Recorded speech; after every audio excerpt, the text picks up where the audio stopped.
Ang paghaharap ni Tigre at Gabo, sa kanilang paglalaban ay sinabi nga ni Tigre na hindi kilala ni Gabo kung sino ang kinakalaban nito, malaking tao daw ang nasa likod niya, wala naman pakialam si Gabo kung sino ang taong tinutukoy ni Tigre, ang tanging nasa isipan lang ni Gabo ay magawa niya ang misyon upang mapaoperahan ang kanyang ama.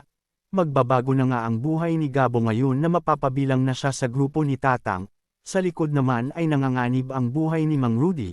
Hanggat tumatagal na hindi nakakakuha si Gabo ng perang pangpa-opera, nagkita nga muli at nagtagpo ang landas ni Gabo at Sam, parehas nga sila ng taong hinahanap na si Tigre. Mainit nga ang dugo ni Sam kapag nakikita nito si Gabo at naaalala niya ang ginawa ni Gabo na paghalik sa kanya. Biniro naman ni Gabo na gusto daw ba ni Sam na ulitin niya ulit na halikan siya nito. Tanong nga ni Sam kung bakit nandun din si Gabo, hanggang sa makita na nga ni Sam si Tigre. Nagkabarilan na nga hanggang sa tumakas si Tigre, hindi naman papayag si Gabo na hindi niya magawang tapusin si Tigre. Hinabol din ni Sam si Tigre at magkakaharap na naman sila ni Gabo. Huhulihin kaya ni Sam si Gabo? O magiging magkakampi sila ni Gabo laban sa mga sindikato? Sa likod naman ay may panganib na naghihintay sa pamilya ni Gabo. Sinabi nga ni Ibyang kay Pakito na sumugod si Gabo at sinira ang mga paninda nila, at binugbog si Django ni Gabo. Dahil doon ay sinabi ni Pakito na kailangan nang mawala ni Gabo, hindi nga papayag si Django na hindi mapaghigantihan si Gabo sa ginawa nito sa kanya at napahiya si Django sa mga tao.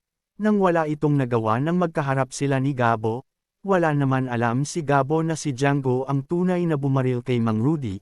Inisip nga nila na pulis ang may kasalanan, dahil doon ay sinisisi ni Gabo si Ricardo na ama naman ni Sam. Galit pa nga na sabi ni Gabo na uubusin niya ang pamilya ni Ricardo kapag hindi nakaligtas ang kanyang ama sa panganib.